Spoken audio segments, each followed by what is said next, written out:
కుసుమహర కుసుమహర. ఇప్పుడు నా యొక్క 51వ టాపిక్లో కామాన్ని కృష్ణపరం చేయటం. ఇక్కడ నారద దర్శనంలో ఏముందంటే, అన్ని పనులు ఈశ్వరుని కోరిక అయినచో మనస్సులో కామ క్రోధ అభిమానములు వస్తే ఏం చేయాలి, వాటిని కూడా ఈశ్వరునితో జోడించు అన్నారు. అతని పరంగా చేయమంటున్నారు. మనస్సులో కామము అంటే కోరిక కలిగితే కబీర్ ఏమంటున్నాడంటే, నీ ప్రేమాస్పదునితో నా మనస్సులో కామం అంకురించింది, దీన్ని నశింపచేయలేదా నన్ను వివాహం చేసుకో అని ప్రార్థించమన్నారు. చూడండి, అలాగే మనసులో కోపం వస్తే, ఈశ్వరా ఇప్పుడు మన ఇద్దరికి యుద్ధం తప్పదని పోట్లాడు. ఈశ్వరుడు అంటాడు, నాతో ఎందుకు పోట్లాట, నేనేం ద్రోహం చేశానంటాడు. నువ్వు చెప్పు, నాలో కోపాన్ని ప్రవేశపెట్టడమే నువ్వు నాకు చేసిన ద్రోహం. నా మనసులోని కోపం వచ్చినప్పుడు నేను ఎవరితో జగడం చేయాలి? లోకులతో పోట్లాడలేదు, పోట్లాడదలచలేదు. లోకులతో పోట్లాడితే మనసు లౌకిక విషయాలు చేరతాయి. సో కామక్రోధాదుల ప్రత్యేకత ఏమిటంటే, ఇవి ఎవరి పట్ల కలుగుతాయో మనస్సులు అవే వస్తాయి. కామక్రోధములు ఏకోదరులు. కామానికి స్త్రీ పురుషులు బలవుతారు, క్రోధానికి శత్రువులు బలవుతారు. భక్తిని కామక్రోధాలు కూడా ఈశ్వరుడి కొరకే ఉంటాయి. అయితే నేను నీ వాడిని, నాతో సమానులు ఎవరు అని అభిమానం ఉండొచ్చు, తప్పలేదు. అది ఈశ్వరుని కొరకే అయితే అత్యుత్తమైన గర్వం. అదే అంటది, నాది గర్వము నీ కొరకే అనే పాట కూడా ఉంది. అదే రాధ గర్వం. కృష్ణుడు తన వాడిగా చేసుకోగలిగింది, కృష్ణుడు ఆమె వాడిగా తయారయ్యగలిగింది. కాబట్టి ఈ విధంగా ఒక సిస్టమ్ ఉంటుంది. కుసుమహార తరువాత ప్రేమగల భక్తునికి అప్పుడప్పుడు కామక్రోధాదులు వస్తాయి. పరమాన్నం తింటున్నప్పుడు ఒక్కొక్కసారి పచ్చడి నంచుకుంటాం. ఏంటి మధ్య ఇది వికారం కదా, అంటే వైకర్యం. అది ఎందుకు కలిగిందంటే అసలు రసం యొక్క ప్రాముఖ్యత తెలియడానికి. ఆ కారం ఉంటే కానీ ఇది పరమాన్న రుచి తెలియదు. అందుకే భక్తి యొక్క ప్రేమ మిక్కుటం అవడానికి మధ్య మధ్యలో కామక్రోధాదులు అడ్డుపడుతూ ఉంటాయి. అప్పుడు సాధకుడు కలచెంది వ్యాకులతతో, అయ్యో ఎంత పని జరిగింది అని మరలా రెట్టింపు శక్తితో కృష్ణుని వైపు మనం పరిగెత్తడానికే ఈ కామాన్ని కృష్ణోన్ముఖం చేయమని హరనాథ్ ప్రభు చక్కగా సమర్థించారు. కామం మనసును అపవిత్రం చేస్తుంది, కానీ కామము కృష్ణుడు అలా ఉంటే అది మనసులను పవిత్రం చేస్తుంది. కానీ ఈ అనురాగ దృష్టిని, ఈ ప్రవాహాన్ని ఎలా మళ్లించాలో మనకి పాగల హరనాథ్ లెటర్ 37లో పేజ్ 32లో అద్భుతంగా వివరించారు. వినండి. ఈ లెటర్ 37లో ఏమంటున్నారంటే, భౌతికమైన కనులతో చూడటం సకామము అంటే కామంతో కూడుకున్నదే. కానీ ఈ విధంగా దర్శించడం నిష్కామం అయినది కూడా. ఎట్లా అంటే, ఓ విజన్ కావాలి నీకు లోన, అంటే భావచక్షులు కావాలి, అప్పుడు నిష్కామంగా మారుతుంది. ఇప్పుడు ఈ విధమైన చూడటం కోసమని, అంటే ఆనందించాలని కృష్ణుడు మధురకు వెళ్ళాడు. అంటే చూడాలి, దూరంగా ఉండాలని. అది రహస్యం. దూరంగా ఉండి ఆ యొక్క వస్తువును మనం అది కృష్ణుడు కూడా గౌరంగ రూపం ధరించాడట. చూడండి, దగ్గరగా ఉన్నప్పుడు కామము శరీరక వాంఛ అని పిలువబడేదే అది విషమే. దానిని దూరంగా ఉంటే అమృతంగా మార్పు చెంది ప్రేమ అనే పేరు సంతరించుకుంటుంది. ఇది రహస్యం. అందుకే కృష్ణుడు మధురకు వెళ్ళాడు. అయితే అందుకే కృష్ణుడు మధురకు వెళ్ళినప్పుడు శ్రీమతి రాధ నేత్రాలు అశ్రువులతో నిండాయి. ఆ కారణంగానే మన గౌరాంగుని కనుల తడి అన్నడు ఆరనే లేదు.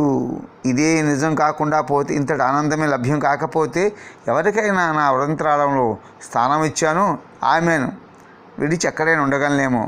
నా ప్రాణాధిక బాగా ఆలోచించి చెప్పు, ఇది ఎట్లా అని చెప్తున్నాడు. ఇది అమ్మకు రాసిన లెటర్ అనమాట. ఇది ఛాయాధ్యానం చేశారు. దీంట్లో ఒక రహస్యం ఉంది, నేను మీకు వివరిస్తాను, క్షమించండి. ఇక్కడ ఏంటంటే,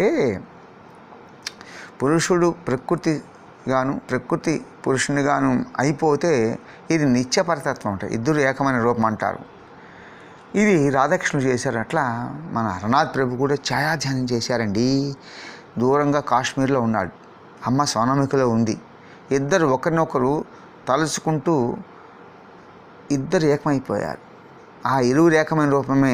అందుకే షీజిన్మి ఆ మిన్హర్ అన్నాడు. అందుకే ఆయన వెళ్ళిపోయిన అమ్మ, మన తల్లి కుసుమాంబ హరనాథ్ మిషన్ కొనసాగించింది. ఇవన్నీ పరమరహస్యాలండి, బ్యూటిఫుల్గా చెప్పారు. కాబట్టి ఇక్కడ ఏమైందంటే, ఎవరికైతే వృంతరాళంలో స్థానం ఇచ్చానో ఆమె అంటే కుసుమమ్మను నేను విడిచి ఒక్క క్షణం ఉండగలనేమో నా ప్రాణాదికి బాగా ఆలోచించి చెప్పు. అది అసంభవము. ఎవరైతే ఇంత దూరాన కూడా ఉండి ప్రేమిస్తున్నానో, ఎవరిని ఒక త్రుటికాలమైనా చూడకుండా ఉంటే నా ప్రాణం విలవలాడిపోతుందో, కొట్టుకొని పోతుందో, అలాంటి నిన్ను నా హృదయంత్రాలను నిలుపుకొని ఈ కాంత ప్రదేశంలో మనఃపూర్వకంగా ప్రాణపదంగా ప్రేమించడంలో ఎంతటి ఆనందం ఉన్నదో ఉంటుందో స్వయంగా అనుభవిస్తే కానీ తెలియదు. అందుకే ప్రేమించడం కోసమే దగ్గరగా ఉండటం కన్నా దూరంగా వెళ్ళి ఉండటమే కర్తవ్యము, అదే శ్రేయస్కరము. ఇది తెలియని వారికి ప్రాణప్రదమైన ప్రేమ అంటే ఏమిటో ఎన్నటికీ తెలియదు. అలాంటి వారి ప్రేమ, వారు ప్రేమను పిలిచేది అసలు ప్రేమయే కాదు. ప్రేమ అంటే ఏమిటో వారు అర్థం చేసుకొనలేరు, కొనరు. సరికదా ఎన్నటికీ అర్థం కాకుండా పోతుందేమో అంటున్నాడు. కృష్ణుని కృప వలన ఆ ప్రేమ యొక్క వాసనైనా పొందగలిగిన వారు బాహ్య దృష్టితో ప్రేమని పిలువబడి అతి తుచ్చమని భావించి హసించుకోవడం నేర్చుకుంటారు. కాబట్టి అలాంటి వారే ప్రేమలో నిజమ రుచి ఏమిటో గ్రహించిన వారు వారి చరితార్థులైన వారు అవుతారు కూడా. ప్రాణాధిక విరహం అనేది ఎంత మంచిదో, ఎంత ప్రయోజనకారియో నీవు గ్రహించావా? అంటే వియోగమే కామమును చంపి దాని ప్రేమగా రూపొందిస్తుంది. చూడండి, వాళ్ళు దూరంగా ఉండి కూడా మనకి పాట నేర్పుతున్నారు. దూరంగా ఉన్న భార్యని కూడా, భార్య అలా ఉన్నా ఇంకొక గురికి లోను కాకుండా ఇద్దరు ఒకరినొకరిని ఆరాధించుకుని వాళ్ళు తారుమారు చేసుకోవడంలో ఉండేటువంటి సంయోగాలను ఎంత బాగా చెప్తున్నాడు అర్నాథ్. అలాగే మీ అలకాపరి ప్రేమతోని సంతుష్టుడవుతాడు. కనుక బాగా ఆలోచిస్తే ఆ విరాహమే అంటే వియోగమే కృష్ణుని మన అందుబాటులోకి తెస్తుంది. చూడు ప్రియ, చెరుకుగడను రసాన్ని కలకండగా తయారు చేయాలంటే ఆ పని కేవలం అగ్ని సహాయం కావాలి. అగ్ని లేకపోతే అంటే కాచకపోతే ఆ చెరుకు రసం అంతా పులిసిపోయి వృధా అవుతుంది, నష్టపోతాం. అదేవిధంగా కామాన్ని మధురంగా చేసి ప్రేమగా రూపొందించాలంటే విరహాగ్ని అత్యవసరము. విరహాగ్ని లేకుండా కామము ప్రేమంగా మార్చడానికి ఏ విధంగానూ సాధ్యం కాదు. ఈ విరహాన్ని మన ఆప్తమిత్రునిగా భావించి ప్రేమించడం ఎలాగో కృష్ణుడు మనకు నేర్పించునుగాక. అలా అయితే దుఃఖం పోతుంది, ఆనందం పొందుతాం, మనం చరితార్థులు అవుతాం. అయితే ప్రియ, ఇంకొక మాట చెప్పాలి ఇక్కడ. కేవలం ఉష్ణం మాత్రమే అంటే కాగబెట్టడమే చెరుకు రసాన్ని కలకండగా మార్చలేదు. అందువల్ల మొట్టమొదటిగా ఆ రసంలో మలినాలన్నీ తొలగించేందుకై దానిలో పాలు, నీరు మిశ్రమం పోయాలి. ఆ తర్వాత మంట మీద పెట్టి కలియబెట్టాలి. అందుకే విరహాగ్ని జ్వలింపచేసేంత మాత్రాన్నే కామం నశించి ప్రేమగా ఉద్భవించదు. అద్భుతం, బ్యూటిఫుల్. దీనికి ఇంకొక ఉపాయం ఉన్నది. ఏమిటంటే ఆ రసిక మయిలోకే ఈ నేర్పలైన వారికి మిఠాయి తయారు చేసే వారికి తెలుసు అని చెప్తున్నాను.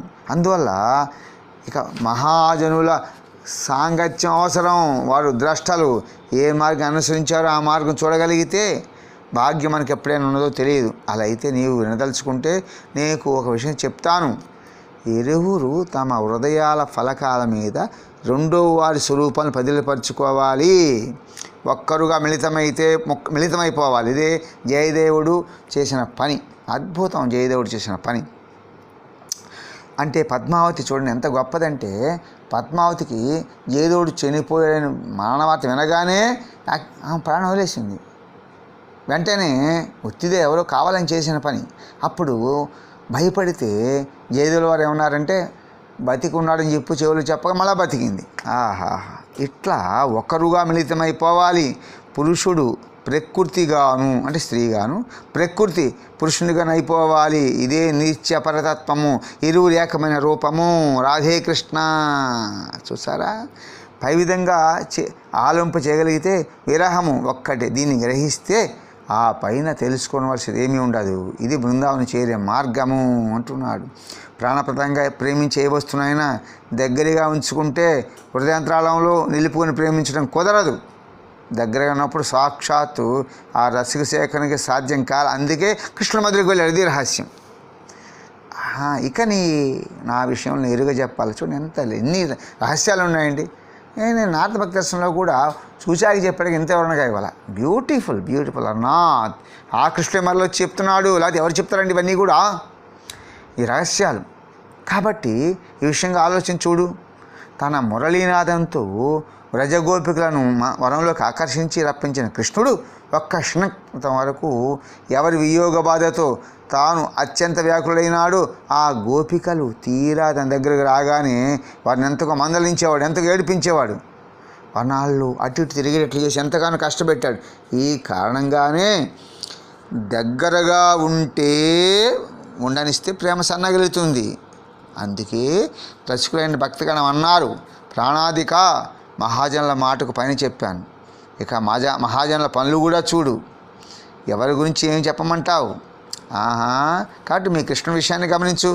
బృందావనం నుండి మధురకు ఎంతో దూరం లేదు, అయినా తన ప్రేమకు లక్ష్మణ దాన్ని దగ్గరగా ఉంచుకునే లేదు.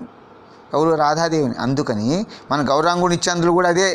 వారు ఏ ఒక్కరు కూడా తమకు దగ్గరగా ఉంచుకునే లేదు. ఎందుకో తెలుసా?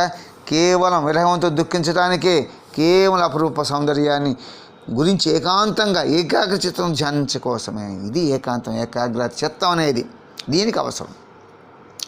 ఆ సౌందర్య రాశిని గురించి చింతన చేస్తూ తమను తాము మర్చిపోవడం కోసమే వాళ్ళు అలా చేశారు. మరి ద్వారకలో మధురలో కానీ కృష్ణుడికి ప్రియురాంటి కొదవలేదు. మరి అయితే ఆయన ఎందుకు గడిచినట్లు చెప్పండి. దీని గురించి ఆలోచించండి. భావించగా భావించగా ధ్యానించగా ధ్యానించగా జీవుడు శివుడు అవుతాడట. చింతన చేయగా చేయగా ప్రకృతి పురుషునిగాను, పురుషు ప్రకృతిగాను అయిపోతారు. చింతనయే స్త్రీని పురుషునిగాను, పురుషు స్త్రీగాను మార్చేస్తుంది. అలా చింతన చేస్తూనే మీ నల్లని వాడు బంగారపు రంగు శరీరం వాడుగా అంటే గౌరాంగుడిగా అయ్యాడు. ఆహా, బ్యూటిఫుల్ రహస్యం. ఆ చింతన ద్వారానే శివుడు గోపీసుడైనాడు. అవునా? అంటే శివుడు గోపీసుడు ఎలా అయ్యాడంటే బృందావనంలో కూడా అతనికి గోపి వేషం వేస్తారట. రాసకలను చూడాలని అభిలాషతో పార్వతీపతి బృందావనంలోని రాసమండలో ప్రవేశించబోయాడట. ఆయనను ద్వారం వద్ద సఖ్యజనులు అడ్డగించారు, లోనికి పోనివ్వలేదు. శివుడు ఆ రాసకేల యొక్క ధ్యానంలో నిమగ్నమైపోయాడు. రాధఖండంలో మునిగి రమ్మని సఖ్యజనులు ఆయన సూచించారు. రాధఖండంలో మునకన్న వేసిన ఉమాపతి పతిభావం పోయి సతీభావం అంకురించింది. ఆయన సిగ్గిలిపోయి ఒక కుంజం దాక్కున్నాడు. అప్పుడు రాధాపతి అక్కడికి వచ్చి శివునకు గోపీశ్వర శ్రీ అని నామకరణం చేసి చేయి పట్టుకుని రాసమండలోకి తీసుకువెళ్ళాడు. చూడండి, అక్కడ ఉన్నది ఒకే పతి. ఎంత అద్భుతంగా జరిగింది. కాబట్టి ఈ చింతన ద్వారా శివుడు గోపీశ్వర శ్రీ అయినాడు. మంజరులని పిలువబడే వారిలో కూడా 6 మంజరీలు షడ్గోసములుగా మారారు. మంజరులు అంటే చెప్తాను వినండి. శ్రీ రాధకు లలిత, విశాఖ, చిత్రలేఖ, ఇందుముఖి, చంపకలత, శ్రీరంగ, తుంగ విద్య, సుదేవి అనేవారు అష్టసఖులు. అర్థమైందా? వీరికి ముఖ్య సహాయక ఉన్నారు, వారిని మంజరీలు అంటాం.